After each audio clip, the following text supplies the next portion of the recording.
What if you didn't have to choose between grieving what you've lost and being grateful for what remains? What if wholeness comes from holding both truths at the same time?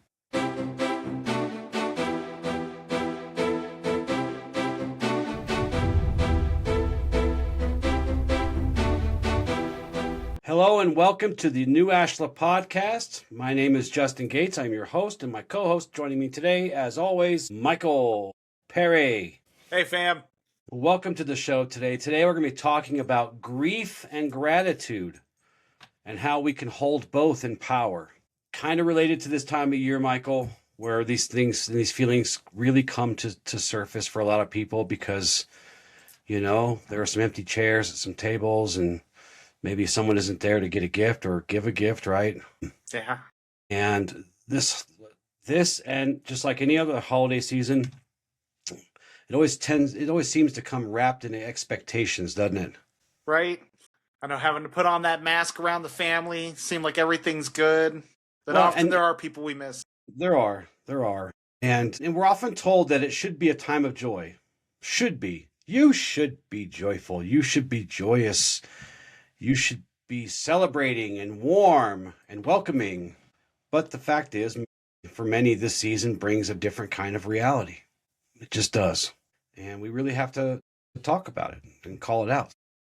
And again, it could be that empty chair at the table. It could be a relationship that went south and broke off. It could be a version of yourself that you're still grieving, that you miss, right? Or, that loneliness or isolation that feels sharper than the cold outside. And it's cold today. So this tends to be the season where emotions don't move in straight lines. Maybe they don't ever. I don't know. They don't for me, but you can feel grateful and heartbroken. It's true, right? We could be heartbroken and grateful. 100%. I mean, I think often heartbreak is a sign of how much love or capacity you had. As And we talked gratitude's usually a part of that. As we talked about in a few shows back, we can be connected and alone at the same time too. We can be hopeful and exhausted. We could be lots of things. We could be lots of things that seem counterintuitive to each other, but the world teaches us to pick one emotion and to perform it convincingly, doesn't it? Especially around the family. Yeah. Especially these times. But does our souls work that way? Do they? No. They always speak truth. I had someone I cared about, and Christmas was always the hardest time of the year for her because that's when she lost her mother. And it just you would see the change within her soul around this time of year. Well, and there's something else we need to point out here, that gratitude is often sold as a cure-all, right? This cure-all spiritual bandage, or to cover the ache. Hey, just be grateful. Be grateful. You're still here. At least you're still here. Stuff like that. Or, whatever the thing may be that they say, to kind of slap a Band-Aid on that deep, deep hurt.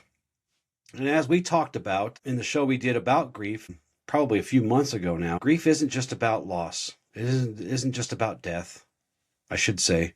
It can be about lots and lots of different kinds of loss, right? Well, and it's just, man, it's always that time of year, especially getting close to the end of the year, where you really start reflecting on life. You start having the family come around, you see where people are at, and it's emotional. Yeah. But true gratitude becomes deeper when it grows alongside grief, or when it heals alongside grief, and they start to share the same inner space, right?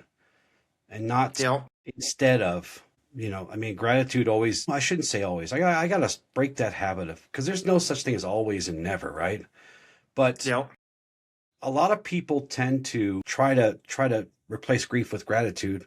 And it's momentary, or it's just to put on a face, maybe, because we're really trying to make them feel better. And we're like, hey, I'm happy you're here, or I'm grateful for this, or you should be grateful for that. You should be happy. You should be joyous. It's been a couple of years, man. Get it over it. You should be grateful. Look at your life now, right? What if I said that to you? You know what I mean? Yeah. What if I said that to you? Look at your beautiful life now. You have all this stuff going for you. Why are you still messing with this grief? You should be grateful, Michael. You should be happy and joyous.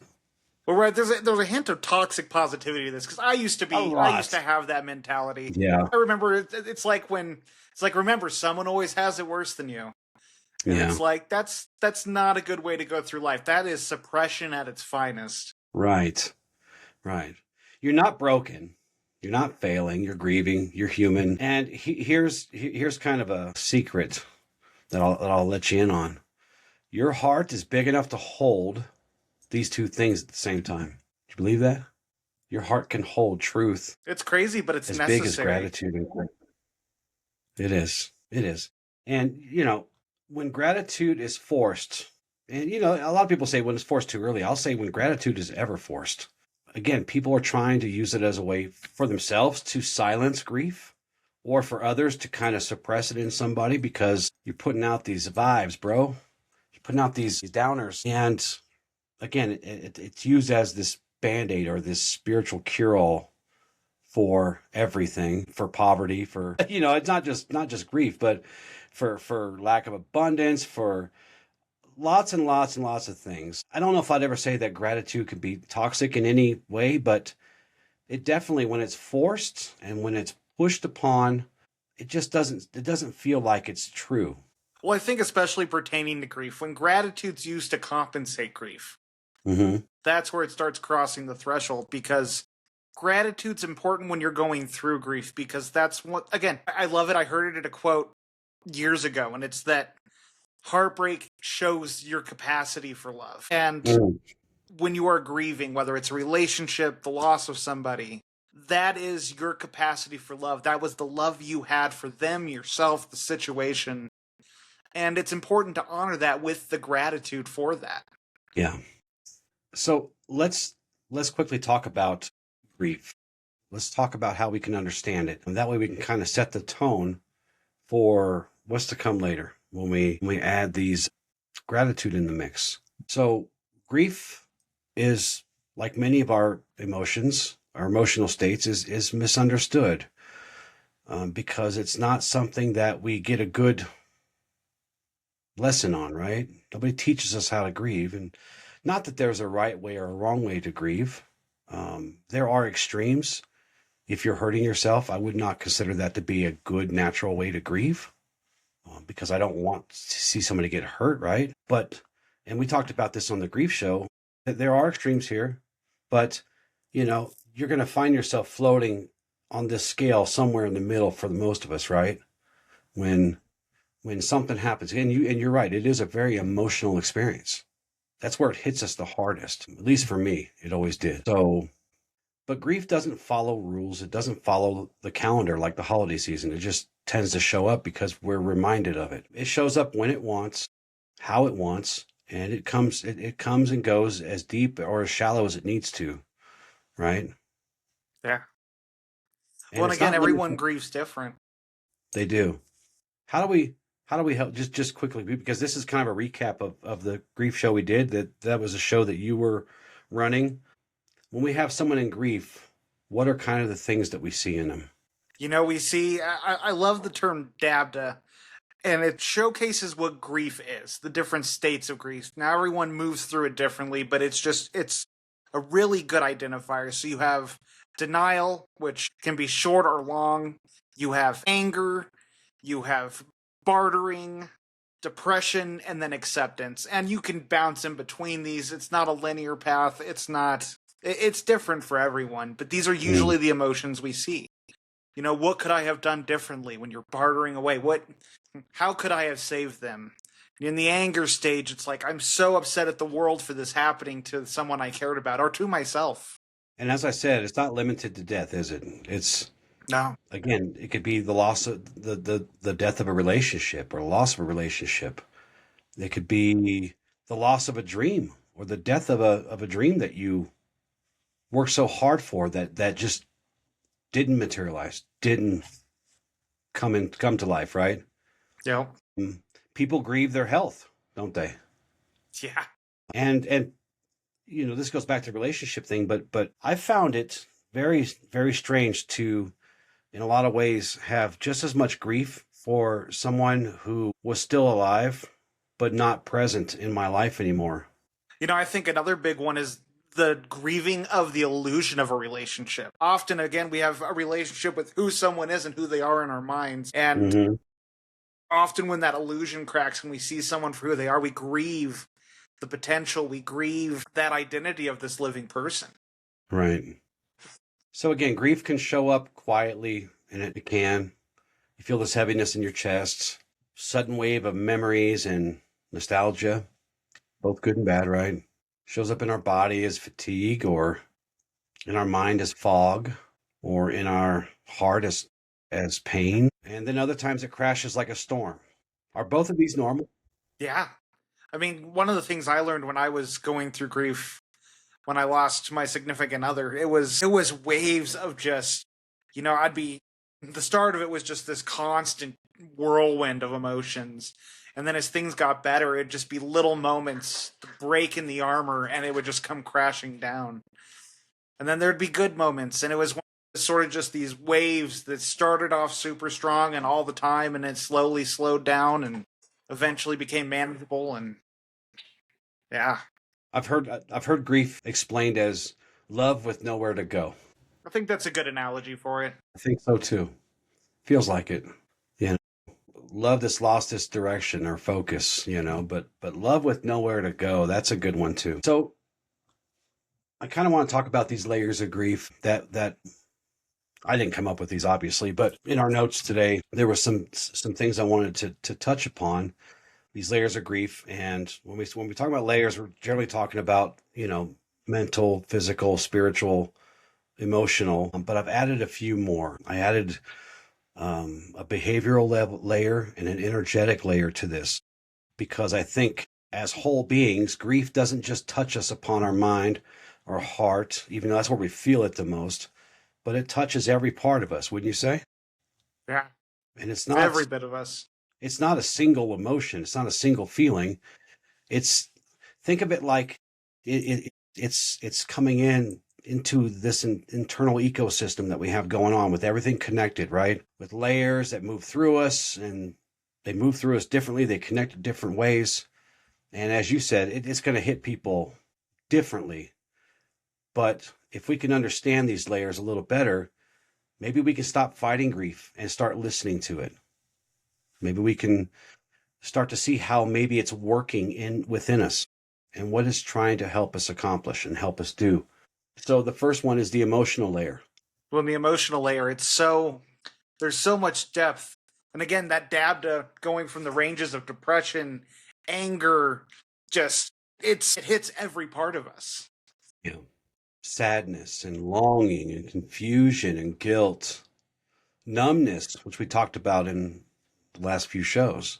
It doesn't move linearly either, right? It doesn't move the same way. It doesn't move perfectly. It comes in waves, as you said. It's like an ocean of feelings, and it just crashes and crashes and crashes. Because let me ask you this: you can feel functional, right?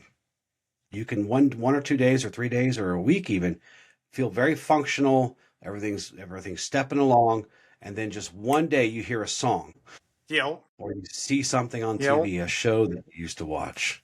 It just brings it all back like day one. Yeah. And you really can feel like you're drowning emotionally, because you really do feel like you're going back to day one. Like, oh man, I got to start over again. You didn't have to start. Eventually you got to a point where you were not starting over again. It was just building, right? It was building upon each other, the healing. Yep. Which, I mean, one of the most important parts of healing from grief, it maybe looks different for everyone, but it's about processing it. And I know for me, when I went through the waves, it'd be like when I have those moments where I would just break down crying. It's like I would embrace those moments, because I'd have a little bit of an emotional hangover the next couple days, but I would feel so much better afterwards. The physical layer, because as we always say, the body always remembers, right? Does grief live in the body long before we understand what's happening? I mean, in some situations, I'd say more often than not, grief happens when we do have that realization of loss. Though sometimes we can grieve relationships before they're over. I think one of the worst situations we see in dating nowadays is where someone realizes they don't want to be in the relationship anymore, but they stay in it, and we can energetically feel that within a relationship. And when we feel that person pulling away, it becomes grief without a loss yet. Right. So you're kind of anticipating it. You're striking up the anxiety band in the future. Yep. Yeah. What kind of things physically do we suffer when we're grieving?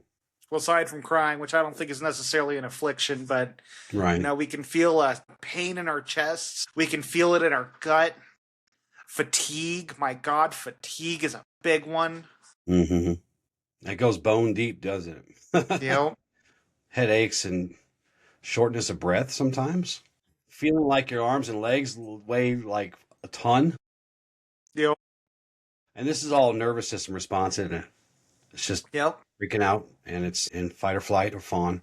And I think this is why so many people feel physically overwhelmed during times of mourning or these really deep emotional changes. Their body is really processing something that, well, emotionally and physically, we start processing things while we're still trying to make sense of it, right? You know.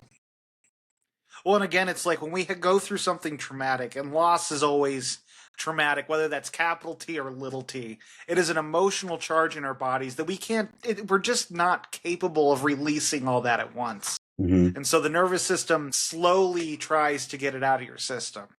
And it doesn't necessarily mean it will just be away forever. I think one trap people fall into is letting grief become an identity after a prolonged period. But grief is something that can follow you. And a lot of these things we were talking about, like a show comes on, a song comes on. Yeah.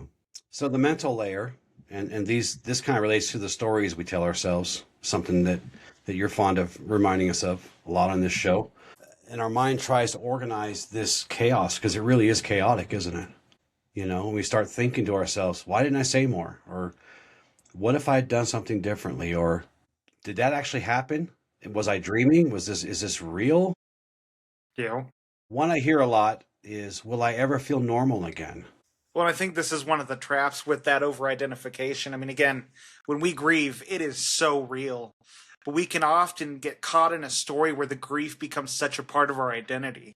And I mean, when it comes to healing, it's when life goes from life is happening to us that life is happening for us. And it's being able to move that transition to where we are living our grief to we are remembering our grief. Right. And I don't know if people who are experiencing deep grief really realize at times how they're behaving, but I think it affects our behavior too, right?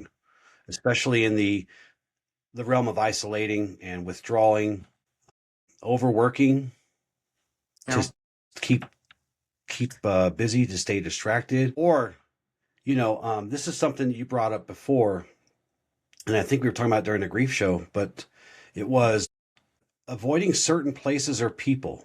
Yeah. Like do you remember do you know what I'm talking about? Like you were talking about how you would avoid certain places to eat or certain things or Yeah, no, I would stay clear of a lot of the places that would definitely trigger my grief, places that we frequented or things like that. That was definitely something that took me a while to come around on.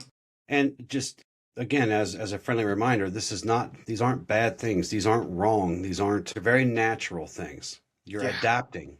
You're adapting to this sudden chaos. And because a lot of times this is sudden, and this is where grief gets hard, is when it's sudden and when it's unexpected. I've lost people in my life, but it wasn't really super unexpected, right? I had time to get ready, and except for my dog Lacey, that one hit me because that one I just came home and she was gone. But these things aren't bad. These things aren't wrong.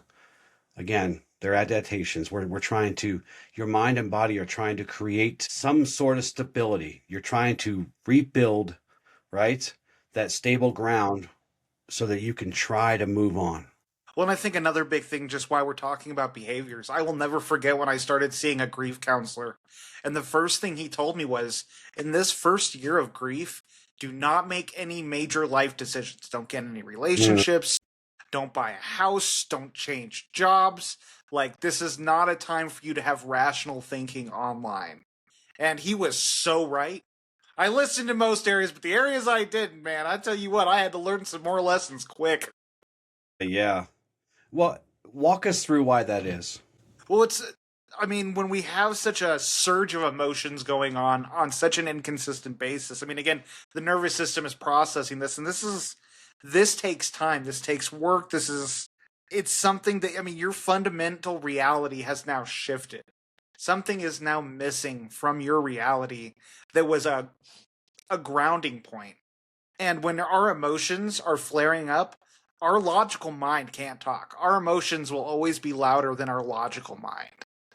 And so our emotions will take us on that ride, that buying that house or jumping into a relationship to feel whole again, or trying to move across the country to start anew. It's like we can end up doing a lot of irrational things that can have long-term consequences. Yeah. Yeah. Like moving to Kathmandu or something. Yeah. You're a long ways from home. Yeah. No, I mean, it's great advice. It's just not something you hear a lot, right? But I think it's because most people in life aren't good grief counselors, because as much chaos as this person is going through, we are now inheriting that chaos from them. And it's like, oh my God, what do you even say to somebody who lost somebody, right? That's always the Yeah. question. Like, that's always, oh my God, I don't know what to say. I mean, I always say, listen, I'm so very sorry for your loss, right? And Because realistically, that's all you can do. I don't know what Yeah. else to say. You know what I mean? Because You I got to sit in can't. the mud with them. That's right. More often than not, what I say more often than not is, what do you need? What can I do for you right now? And I'm not pushy about it either, because they're overwhelmed. They don't know what they want. They don't know what they need right now. Yeah. Especially if you're in the first hours and days and weeks. Sometimes they don't know what they want. Just make sure they're eating. Make sure check on them. Make sure they're alive. What else can you do? What else can you do? And what I What I think another found. big thing here is not to try to force opinions down their throat of what you think is good for them. I think Yeah. when someone is grieving again, it looks different for everyone. And as much as you might be able to give them some good advice, keep it to a minimum. Yeah. Yeah. Yeah. Just be present and available, right? Just be ready. When I find out when people close to me, they lose somebody or lose something, and even a breakup or whatever, if I see that it's affecting them negatively, or maybe not negatively, but if it's really affecting them a lot and they're starting to kind of get chaotic, I just say, hey, I'm over here. I'm sorry this is happening to you, but what can I do to help? And if they say, I'm good, or I mean, there's a million different reactions that they'll have. My favorite reaction that I got from somebody one time was, why are you sorry? Yeah. Because I don't like seeing you go through this. If I had it my way, you would never go through this, because I love you. That's why I'm sorry. But, you know, you just got to sit with them, right? You just got to, and yeah. I'm a good silent sitter. I will sit with someone in silence for hours and hours and months and millennia, because I want them to let me know when it's time for them to need me in a different way, right? I Yeah. always make myself available, but I'm not going to force anything on them, because I don't know what they're going through. I mean, I know what grief is, and I know I've lost things and I've lost people, but I don't know what they're going through, right? What they're going through in that moment. I kind of have a vague idea. I know it probably hurts in here and it's probably spinning up here and everything feels like it weighs a ton. I know that stuff because that's what happened to me and that's what happens to lots of people. But do I know what they're really going through?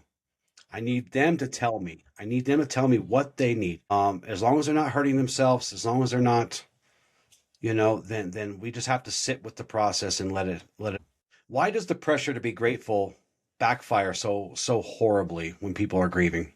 So, again, gratitude is important, but it needs to come in its own way, in its own time.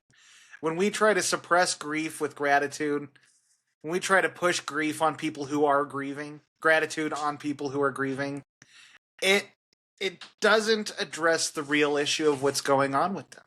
I Yeah. mean, again, it's important to have gratitude, to remember what was good, what you learned, how this person influenced you, or how life was during that time. But it's important to also acknowledge what you're going through. A lot of people just they want to be happy and be over it. And Man, I tell you what, I spent most of my adult life when it came to relationships that ended and phases of my life that were over, and how I would do all I could to not look at it. Do all I could to keep my head, be looking ahead instead of looking in the back. But that accumulates that emotional debt. Yes, it does. There is this quiet pressure, and it's not just during the holidays, although this is the season we're in, and we're usually around more family at this time of year, if you do gatherings, right? But there's always this quiet pressure from family or friends or coworkers or just the culture that you're from. Could be a lot of pressure there too, and a lot from ourselves to just be grateful, to just smile through it, to just rise above this pain, right? You know, To keep the mood light, to keep the vibe so that no one else feels uncomfortable. Why would I want yeah. anybody else to feel uncomfortable, right? I don't want to share this I want to share good things, but I don't want to share this ick, this hurt, this pain. It's like I had some really well-intentioned friends when I was going through my grief and going through healing where it's like, okay, I'm learning how to feel these emotions. And I Hmm. had so many people in my life that were trying to, come on, man, let's get you out of the house. Let's do these things. Come on, let's hang out. And I get it. They wanted to help me feel better, and especially because it made them feel uncomfortable as well. Right. Having to see me in that light, especially when I was Mr. Positive most of my life. Exactly. And that was a difficult thing for them to, when I tried to explain, like, no, I'm maybe not in a good place right now, but I'm in the right place right now, and I need you to respect that about me right now. Like, I appreciate what you're doing, thank you, and let's plan something, let's do something here in a week or two, but right now, let me sit in my grief, let me feel what I need to feel right now. Yeah. Now, sometimes people will weaponize gratitude, and I don't think they do it on purpose, right? They just have bad delivery. Well, Yeah, and they're not very impeccable with their words, because they'll say things like, "Well, at least you still have blank," or yeah, "It could be worse." yep. Look on the bright side. Look on the bright side. Others have it way harder than you. This turns gratitude into more of a mask, and you forces people to wear it and perform, right? It could be shit. This pressure that you get from people could be almost worse than some of the highs and lows of the grief. Really can be, because An important thing gratitude. to touch. Go ahead. Go ahead. Just an important thing to touch on here is when we're talking about grief, when you go through the healing process, it is a very grief striking process. You start to grieve all the versions of you didn't stand up for. You start to grieve all these things that you didn't do with your life. You start to see things as they are, your childhood, whatever. And again, this isn't about blame, but when we go through emotional shifts, when we are healing and we're starting to become someone new, people do not like that, especially if you've had the same group of friends you've dealt with most of your life. Like, there's the term of the crabs in the bucket, and they Mm, one crab tries to get out of the bucket, the other try to bring them back to their level, and it's about asserting those boundaries and stuff. But it's just important for anyone who's practicing healing, which I imagine if you're listening to our podcast, you are, that just because what you're doing seems abnormal to those who have seen you your whole life doesn't mean you're doing it wrong. right. Right. Gratitude starts to become an obligation instead of a natural part of this process. And what that causes people to do is start to feel shame because of it, because they don't really feel grateful right now, right? They'll say things like, "Why can't I just get over it? Why am I still sad? They lost grandma too. Why do they seem fine and I don't?" Right? What's wrong with me? The worst question ever. What's wrong with me? One of the hardest things I had to learn with grief, like, I'm still going through waves of grief for different things that I've gone through these last couple years. And when those waves hit, I have finally just gotten to the point where it's like, I accept that I just got to ride these waves, that I can't control or tell it when it's over. Hmm? I accept that this is just a part of my life for now. And when they come up, I'm going to allow it to be there. I'm not going to judge it. I'm not going to over identify with it, but I will allow it to exist in my life and accept that it will heal in its own time. There's this phrase that I came up with a while back when I started going through healing that I realized it's like sutures. And with the waves, you start with the big stitches, but as you get closer to the end of the wound, they're much smaller in diameter and less strong. Yeah. Well, and gratitude can really backfire for us in these situations because instead of lifting our hearts and lifting us in a healthy way, it just cuts deeper sometimes. It makes the wound deeper. And worst of all, it teaches people to distrust their truth and to hide what's really going on. Real gratitude does not demand that we be quiet and that we silence our grief. Gratitude can hold the hand of grief, and it can says, and we can say, both of you are welcome here. I need you both. I need both gratitude and grief at this moment. Because gratitude isn't the absence of pain. It's the awareness of what is alongside the pain. Because pain isn't the only thing that exists, but that's the only thing we're focusing on right now, right? And gratitude doesn't deny the grief. It helps ground it in reality, in truth, in what's happening. Because yes, no matter what happens in the world, there's always good happening too. For everything that hurts, there's things that uplift and bring joy, right? So, but we're just not focusing on that. And when you force gratitude in this way, when you're shoving it down your own throat or down someone else's, pushing it upon you, it doesn't help. It doesn't help. And guess what? You cannot fake gratitude into existence. You can't fake it till you make it. So the whole point of this show was to kind of talk about how grief and gratitude can coexist. They are not opposing forces. They're not canceling forces. They don't fight each other. So how can grief and gratitude coexist? It's about giving them the space when the time comes for them. It's integration, right? When we're going through those heavy grief periods, we can focus on some gratitude and realize what we are missing.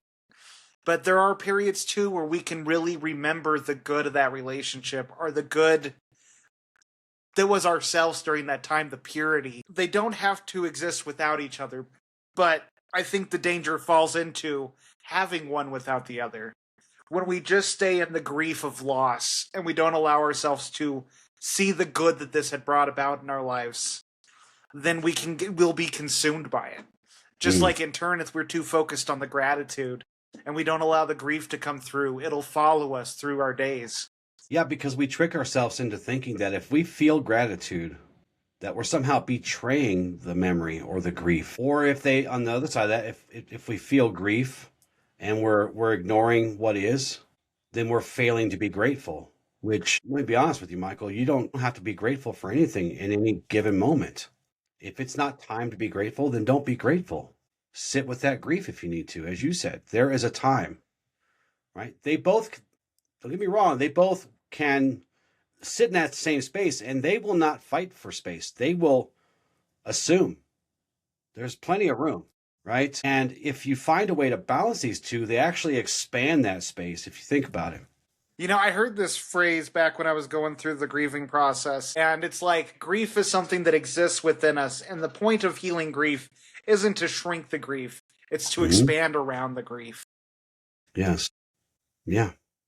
I mean, these things may occupy and come from different parts of this emotional landscape we're talking about, but both are valid, natural, authentic expressions of the heart. The heart cherishes both. Grief honors that depth of connection, as you said earlier. Gratitude can help honor, or does honor, that continuation of that deep love. They're not canceling forces. They almost complete each other in a way. Yin and yang, right? Yes. Yeah. Light and shadow. Grief will say, I miss what was. Gratitude says, I cherish what was and what still is. Both of these are true. Both of these belong. And they can coexist. They do. And honestly, they probably do without our attention. You know, they're not fighting for dominance. We are trying to figure out how to balance these things. But they create, really at the end of the day, when they are balanced and when they are whole, they create this emotional honesty where our heart doesn't have to choose sides, and where we don't have to choose sides anymore, where we do what you said, we integrate. Yeah. Well, it's like, man, I tell you what, the first step into my healing journey was before I even knew what healing was. I saw how grief consumed the person I lost. and how the holidays would come around and it would just, all the progress made that year would completely be thrown to the wayside and it would start over at the beginning of the year. And so when she passed, I had to promise myself, it's like, I'm not going to run from grief. I am going to allow myself to feel it so it's not something I'm running from my whole life like she did. And I was very thankful that I had that example. And that was my first step into healing without ever knowing what it was. Yeah. Grief is not perfect, nor will you ever master grief. Gratitude is not perfect. You'll never master gratitude. Presence over perfection every time. But we must allow grief to speak. We must allow ourselves to sit with it so that we understand it. It helps, and when we do this, it helps gratitude become deeper and fuller and more sincere. If we're not performing the act of gratitude, or we're doing this, wearing this, yes, I'm happy, I'm fine, everything's fine, and just wearing this face, this smile to make other people feel better, make ourselves feel better. When we stop doing that, when we just honestly let it speak to us, it stops being that performance and it becomes presence over perfection. Because life will always still contain meaning. Life is always still precious. Yes, I miss them, but I'm so grateful they were in my life. Right? Both things are true. It carries, and thinking about it like that carries both the wound and the blessing. It carries both the grief and the gratitude. It acknowledges the pain, but also the warmth that is still there, the loss and the love. Well, I think it's so important to embrace both. Again, how I said my grief came in waves. I did utilize those moments of peace to find the gratitude in it. And one of the most beautiful things that happens with grief, again, it goes from life happened to us to life happens for us. And it was being able to transition my grief from any time I had a memory or something come up and it was heartbreaking and the grief would well up. And I remember the day that transition happened, where now it's just a fond memory, something I'm thankful for existing in my life. Yeah, that's a whole different place you get to. It's a whole different place. We talk about gratitude throughout the series of this podcast, where we do genuinely, honestly believe that I'm happy for everything that happened to me in my life. I am happy. I am grateful for everything that's happened to me in my life, because it brought me to this very moment. And I'm pretty happy with who I am and what I've become.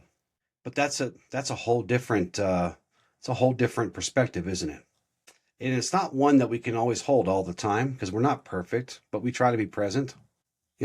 Sometimes a song will come on the radio for me and I'll go, man, I did not want to deal with this today. Right? Yeah, right. And no matter how long it's been. So yeah, it's a lifelong practice. It's a lifelong journey to discovery too. Because when we talk about practicing this kind of more genuine gratitude, it's not about demanding either in ourselves or others demanding of us to be grateful. It's a continuous rediscovery, because it will come up naturally when you slow down enough and you sit and you listen and you start to notice what still supports you, what nourishes you, what brings meaning, right? Instead of reaching for some grand expression of gratitude, I shouldn't say we should, but we generally can find these things in the more smaller, less grandiose, but steady things, right? A warm meal, a safe place to rest our head. That friend that checks in, he may be kind of annoying you while you're grieving, but he really does care and love about you. He does care about you. He does love you.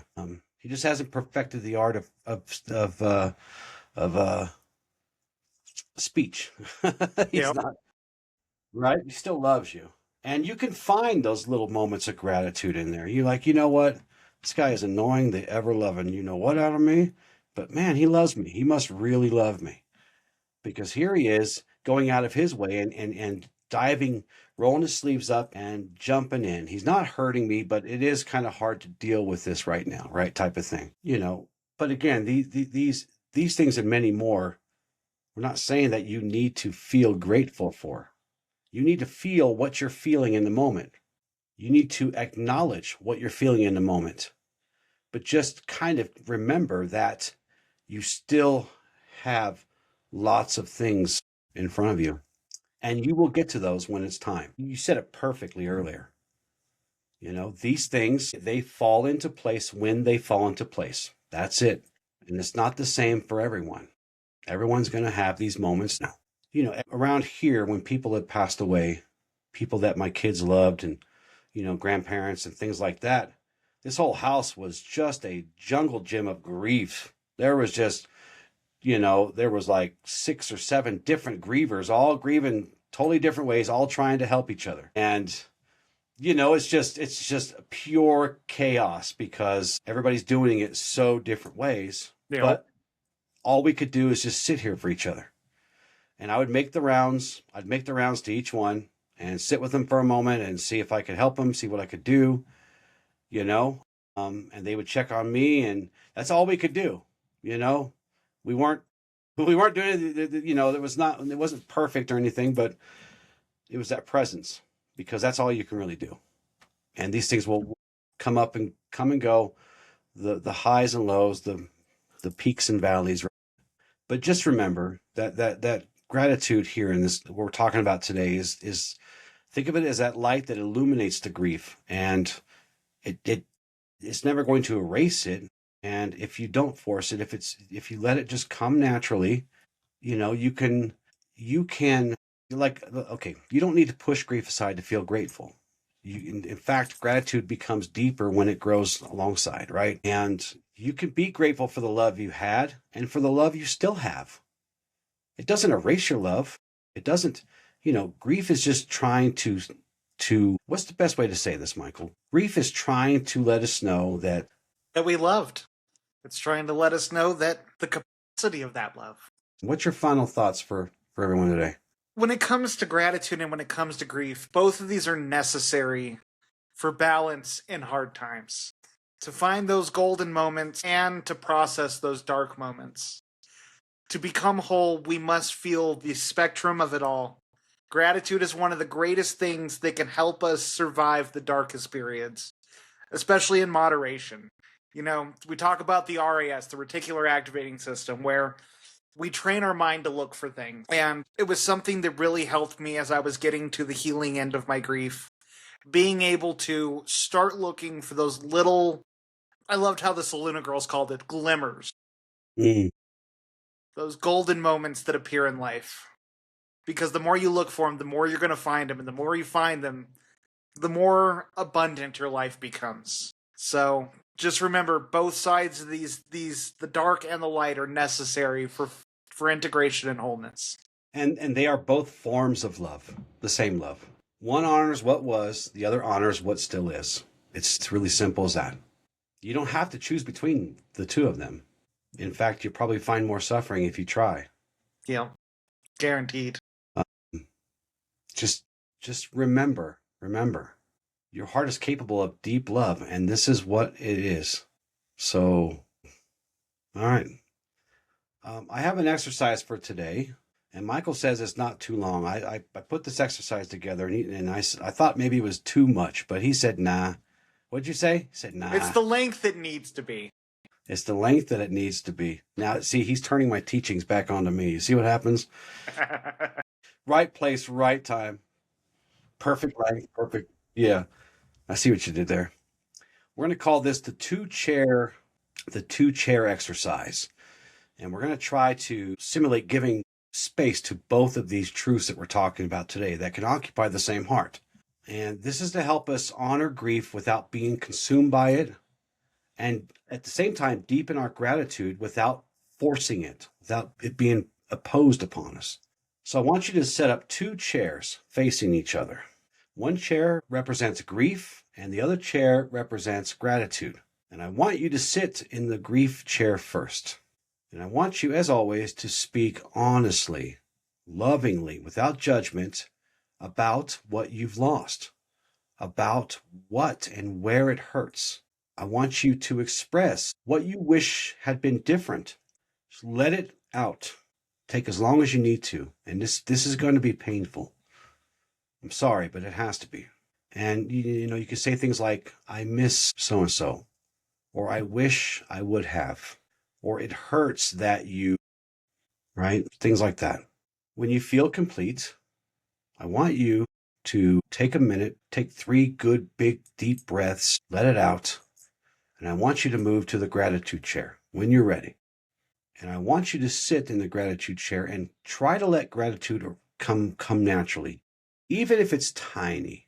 And then I want you to speak things that you're grateful about. I'm grateful for what remains. I'm grateful that I loved you deep enough to grieve. I'm grateful for the moments that shaped me, we were saying earlier. I'm grateful for the strength I'm finding, that I'm rediscovering during this healing process, this healing journey. When you're ready, I want you to push the chairs apart a little bit so that you can stand in between both chairs. And you guys know how I love to do the whole hand over the heart thing. I can't help it. I love it. Just feels good, right? Doesn't it, Michael? Feel good? Put your I hand do it on all your the time. I do too. I do too. Right? Put your hand. I like to do 2 though. I don't know. Maybe I'm trying to keep it in there. But put one hand on your heart and one hand on your belly. Okay? The places where we feel the most, right? And I want you to say, or think, or whisper, whatever works for you. Both of these belong. Both of these are sacred. Both of these are part of my healing. And that's just kind of a little way to affirm that these 2 things are true. And you can do this as many times as you want. You can do this with someone that you really, really, really deeply trust to sit with you in, right? There's no judgment. There's no advice. There's just sitting with these things. And this is a way for you to kind of let this stuff out. I don't know when this is best for you during your grief. All I'll say is that when it's time, you'll know. When you're ready, right? When you're ready. Any tips and tricks with the exercise you want to leave with them? Yeah, actually, with this exercise, this is a really effective way to really bring these emotions to the surface. And again, when it comes to grief, it is the surplus of emotions we need to sort of purge out of our body at the pace it needs to. But spend the time you need to with each of these. If you need more gratitude, spend more time with gratitude. If you need to get some more of that grief out, spend the time you need to with the grief. Don't overwhelm yourself, but this isn't about balance, it's about what you need. Yes. And it's about you being honest about what you need so that you can take good care of yourself. Our affirmations for today. I allow my heart to feel without shame and to heal without rushing. My grief is a reflection of my capacity to love. My gratitude reflects my capacity to grow. I can honor what I've lost and still embrace what remains. I am strong enough to hold both sorrow and thanksgiving within the same breath. Every day I soften, open, and let the light guide me into wholeness. And our journaling prompts for today. What am I grieving right now that I haven't fully named?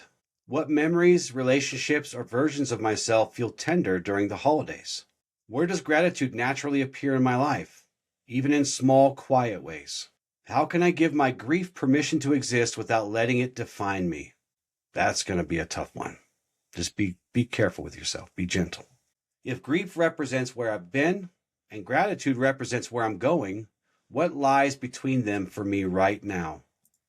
And I'll give you a hint. That answer is presence. That's part of the answer. You have the rest of the answer. That's just part of it. Thank you so much for joining us today. We really appreciate it. Make sure you check out the TikToks and the YouTubes and the Facebooks and the Spotifys and the Apple Podcasts. Anywhere you get podcasts, you find us. And our website. Michael works very hard on that, don't you? Oh, yeah. All the work. We love you guys. With love and gratitude. Ad Lucem. Ad Lucem.